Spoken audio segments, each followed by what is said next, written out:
안녕하십니까? 자, 이번 시간은 여러분들이 조문을 보는 시간인데요. 테러 방지법을 보실 차례입니다.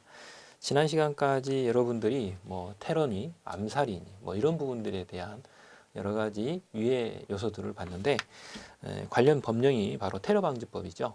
그래서 여러분들 거기 관련 조문을 뒤에 보시게 되면 국민 보호와 공공 안전을 위한 테러 방지법이라고 해서 우리가 약칭해서 그냥 테러 방지법이라고 우리가 말하는 그 법입니다. 그걸 일단 보실 차례입니다.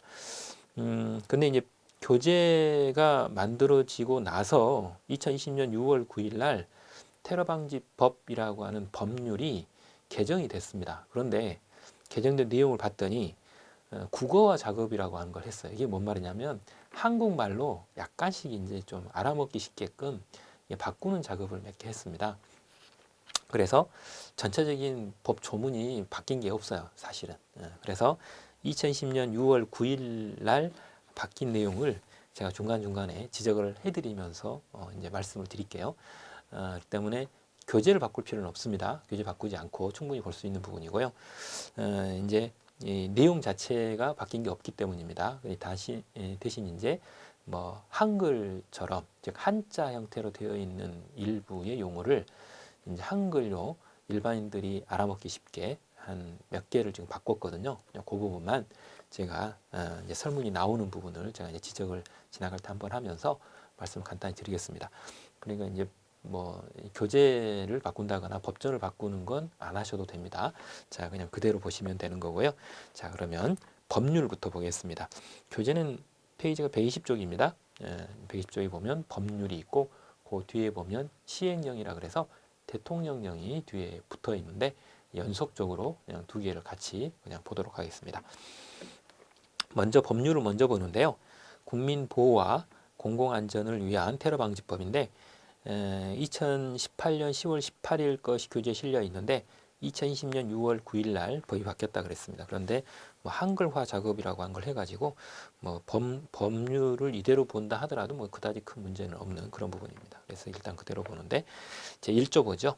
이 법은 테러의 예방 및 대응 활동 등에 관하여 필요한 사항과 테러로 인한 피해 보전 등을 규정함으로써 테러로부터 국민의 생명과 재산을 보호하고 국가와 공공의 안전을 확보하는 것을 목적으로 한다. 이렇게 되어 있습니다.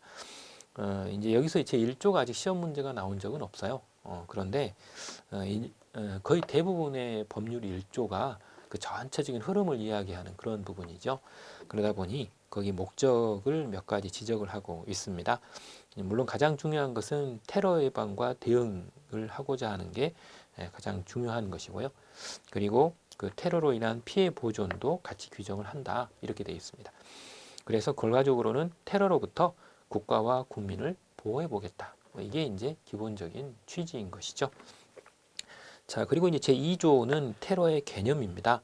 제2조 1호는 앞에서 테러 개념을 말씀을 드릴 때 일일이 봤던 부분입니다. 그래서 여기서는 이제 지금은 안 보는데요.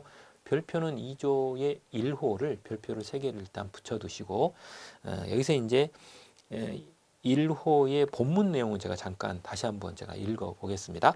테러란 국가지방자치단체 또는 외국정부 그랬어요. 괄호가 있고요.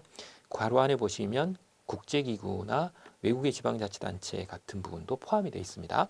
그 다음 권한행사를 방해하거나 의무 없는 일을 하게 할 목적 또는 공중을 협박할 목적으로 다음 강목의 행위를 말한다. 이렇게 되어 있어요.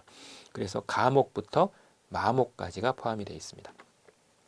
여기서 이제 다목을 보시게 되면 선박에 관한 테러의 내용이 소개가 되어 있습니다. 선박 또는 해상 구조물에 대해 소개를 하죠. 거기서 이제 편가로 3번이 있어요. 편가로 3번이 조문이 일부 바뀌었는데 어떤 식으로 바뀌는지 제가 소개를 하겠습니다. 운영 중인 선박의 안전을 위태롭게 하기 위하여 그 선박의 운항과 관련된 기기, 시설을 파괴하거나 중대한 손상을 가하거나 기능 장애를 야기하는 행위 이렇게 되어 있는데 바뀐 조문은 야기하는이라는 말을 일으키는이라는 말로 바꿨어요. 그래서 기능 장애를 일으키는 행위 이렇게 되어 있습니다. 바로 이렇게 작업을 한 게 한글화 작업이거든요. 그러다 보니까 지금 여러분들이 가지고 계시는 조문으로 본다 하더라도 뭐 그다지 크게 말을 좀 바꾼 건 아닙니다. 그래서 안 받고 그냥 보셔도 됩니다. 이렇게 이야기를 해드렸던 거고요.